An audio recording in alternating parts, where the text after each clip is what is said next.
began our internships at the Massachusetts General Hospital in internal medicine. I had been a medical student at the University of Pennsylvania, the nation's oldest medical school, and Joe had graduated from Southwestern Medical College in Texas, the nation's youngest medical school that I had never heard of. I thought it was a Bible school. But within 2 days after we began our internship, we realized that we had something in common. We were both interested in the fundamental basis of disease, not only in taking care of our patients, which is our first responsibility, but also trying to figure out why this person had a heart attack, why this person had rheumatoid arthritis, why did this person have pneumonia. And it was that interest in the basis of disease that created this friendship that has now lasted since 1956. After our residencies, we went to the National Institutes of Health, where both of us worked with very exceptional scientists, Joe with Marshall Nierenberg, and I with Earl Statton, two of the best, most brilliant scientists at NIH. But we also had clinical duties, and there we saw a patient that actually determined the scientific course of the rest of our lives. So the patient that Mike and I saw at the NIH was a little girl, the first patient, with a disease called familial hypercholesterolemia, also called homozygous familial hypercholesterolemia, or FH. And her mother actually had the same disorder. And this little girl has a very high cholesterol. Her cholesterol is as high as 800 to 900 milligrams per deciliter. Her child was 8 would be about 120 milligrams per deciliter. This kind of cholesterol is in a lipoprotein called LDL, which is, as everyone knows, a bad form of cholesterol. And when LDL accumulates in the blood as this little girl, it deposits in the skin and these little yellow dots you see on the surface of the skin, they call steatosis. And also accumulates in the artery wall and produces coronary heart disease. And this little girl had a heart attack when she was 6 years of age.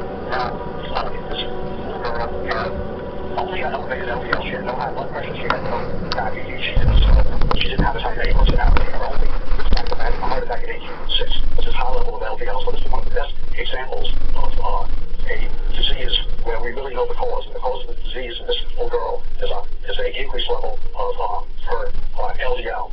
And so it would be important to understand the basis of why her LDL is elevated and also how it causes her disease. This is LDL, the lipoprotein that builds up in the plasma of this young girl. It's a spherical particle it's about the size of a small virus, and each LDL particle has 1,500 molecules of cholesterol within its core, and it's surrounded by a polar coat, a phospholipid, and a protein called ApoB. And LDL circulates in the blood on average for about 3 days in humans, and eventually it leaves the bloodstream. When we began our work, no one knew anything about what controlled the level of LDL in the blood. We were interested in this disease because not only do the homozygotes have problems, but the heterozygotes, people who inherit one copy of the abnormal gene, have a moderately elevated cholesterol, and they have heart attacks not at age 6, but at age 60. And so if you ignore the homozygotes, the heterozygotes transmit their disease in an autosomal dominant fashion through the pedigree. And so having a single copy of the mutant gene, no matter what it is, produces the disease. Now, at the time, there were about 35 single-gene diseases that had been worked out, and the defective gene product was known. All 35 of those were enzymes, mutations in enzymes, and all of them were autosomal recessive. That means that the heterozygote had no symptoms. But in the case of familial hypercholesterolemia, the heterozygote had a disease. And we thought that if we could understand this disease, it would be the first dominant disease that could be elucidated in humans, and it might teach us something about proteins that are not enzymes. We assumed that it was not going to be an enzyme, and that it would probably be some disorder of regulation. Now, Joe had promised his professor at Southwestern Medical College that he would return there after his training. And Joe and I talked about this, and we decided that I would also go to Dallas. And when we went to Dallas, we would both try to figure out what type of defect could cause this high LDL level. And the unique approach that we took was to study the metabolism of cholesterol in cultured cells. We obtained biopsies from children with familial hypercholesterolemia and compared them with normal cells, and studied the regulation of cholesterol synthesis because we thought that this would be some regulatory abnormality. So here's an experiment that Mike and I carried out in 1973, and it's arguably probably the most exciting experiment that we've ever done, and it really hooked us on science and also taught us a lesson that I'll come back to after describing the experiment. So as Mike pointed out, we wanted to understand what there was about the regulation in cholesterol synthesis in these children with homozygous FH. It was different from normal. And so at the time, it was known from studies in rats and mice that when you fed one of these small animals cholesterol, you would suppress cholesterol synthesis in the liver. There was a hint that there was a regulatory system, and that the liver was known to be the most important organ in the body for controlling cholesterol, but there was no way that we could get liver biopsies from patients. So we chose fibroblasts, which we could get skin fibroblasts, and this was sort of a heretical idea at the time that one would study a fundamental process that was going on in the liver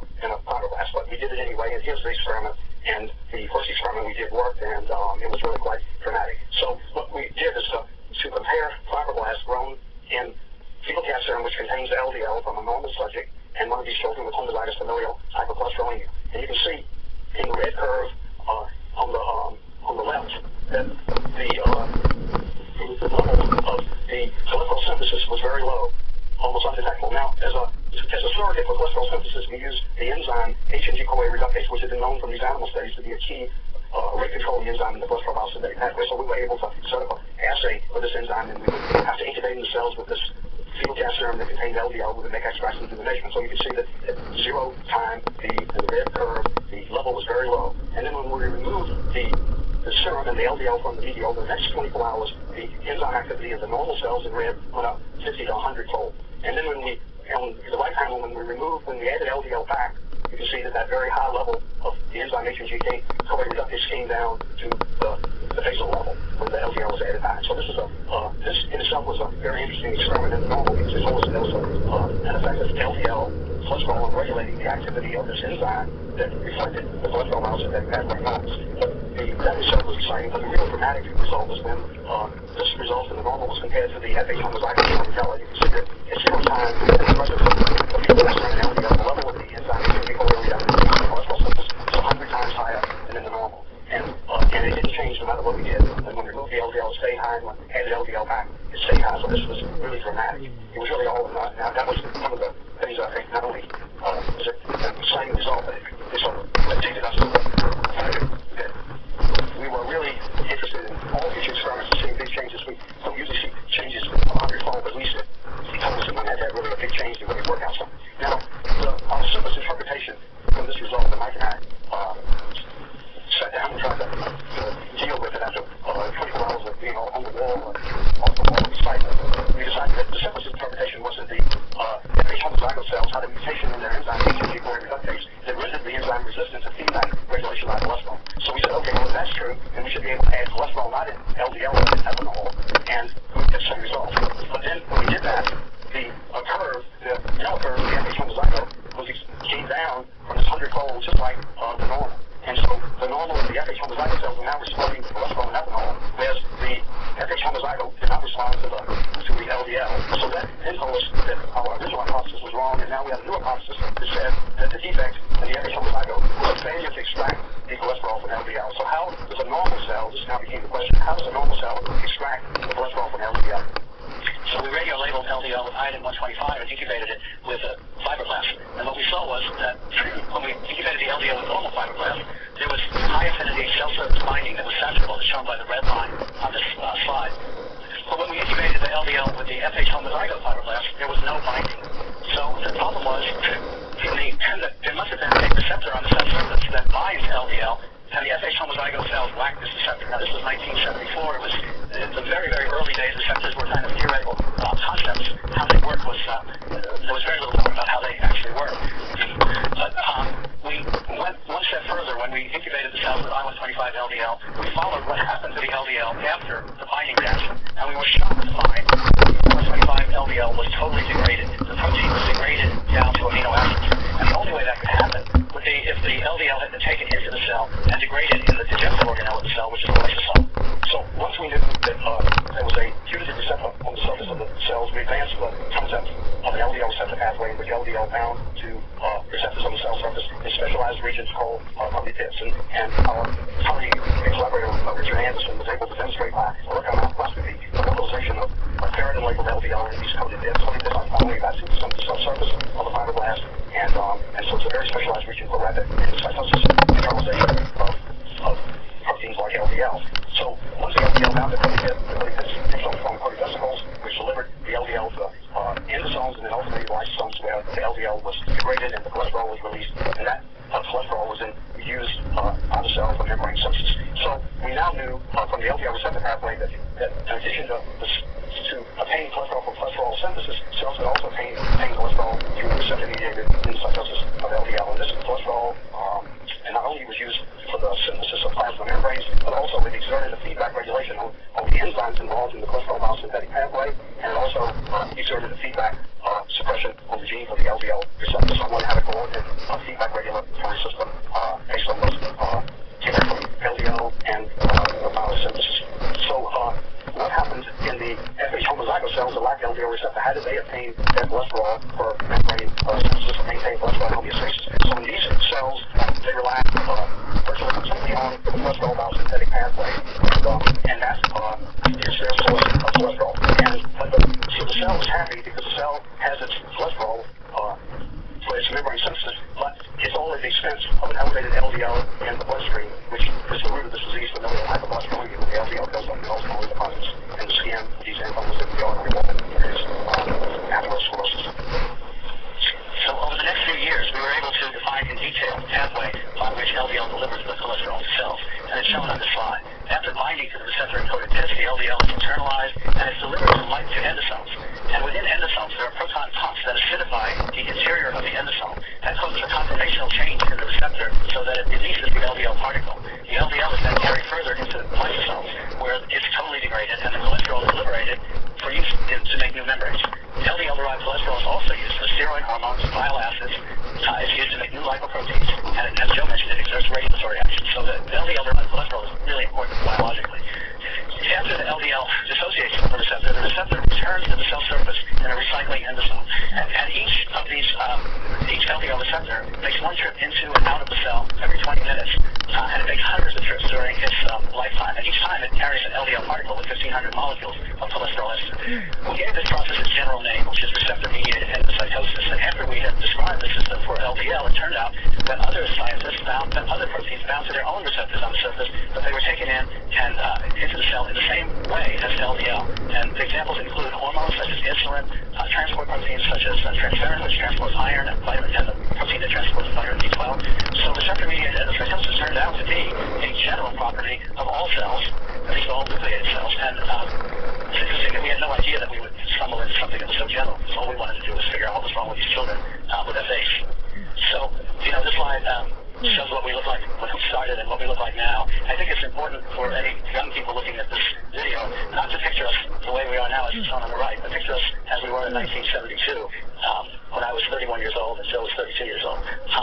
That's when we made these big discoveries, and the thrill of discovery when you're young and working hard and something happens like that experiment that Joe described, the thrill of that is amazing. And I want to say one other thing, that it's a fantastic thing to share that experience with somebody else. We have the longest running partnership in the food in history of science, to be honest. And I just have a hard time understanding why somebody would want to do science totally on their own without somebody to share the adventure. You wouldn't want to take a trip to Paris by yourself, would you? I mean, you want somebody along who can share the excitement of that adventure, and that's what Joe and I have had. So it's been it's a fantastic thing to have a partnership in science.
causes lineage changes, and those lineage changes look like changes in time. So if you look at the wild-type lineage over here, this complicated pattern of divisions that takes place in the larval stage 1 only takes place in larval stage 1. In wild-type, again, in Lin4, it goes at the L1, L2, L3, and L4 stage.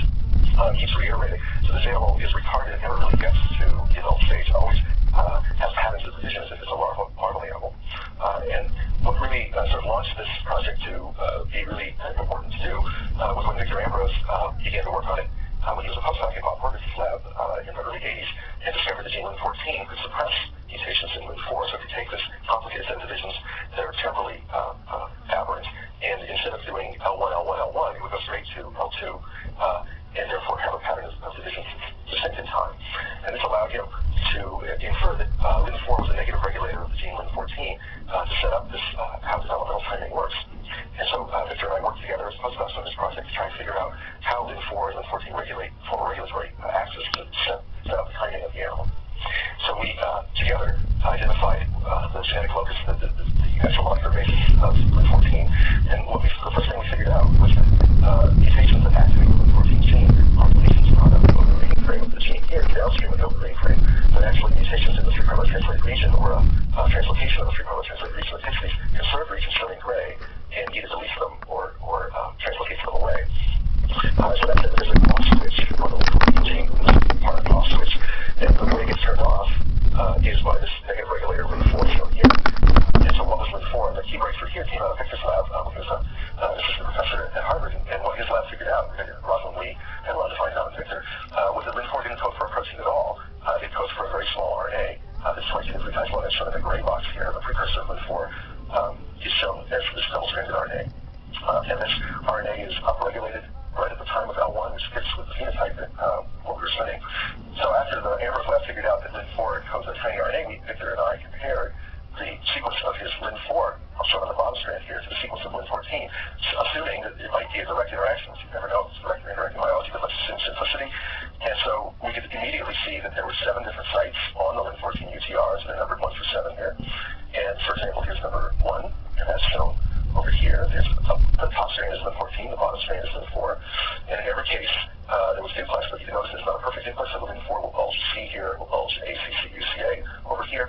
And each one had a sort of a non-perfect duplex. On the other hand, we can see by evolutionary comparisons, comparing the sequence of Lin14 on the top strand to, you consider Lepidus elegans and Brixey, that all the bolded letters are conserved between C. elegans and C. Brixey. So that's it. The sequence of this is important enough for the animal to have conserved it over many millions of years. And so we proved that these elements were important by moving this 3' UTR on the reporter genes and knocking out these sites to prove it was important.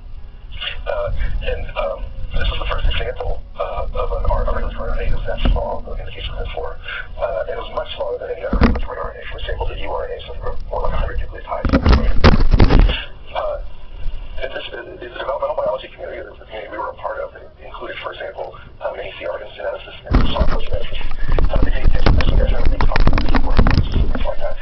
But there was always a view that this was a kind of quirky thing, and the importance of the lineage of C. elegans, because remember, we're dealing with a lineage here, which is a distinct way to think about developmental biology, and really sort of marginal in comparison to how the wider developmental biology community thought more about tissue interactions, cell interactions. And so, yes, we could present it at meetings and things like that, but it wasn't really, there wasn't a standing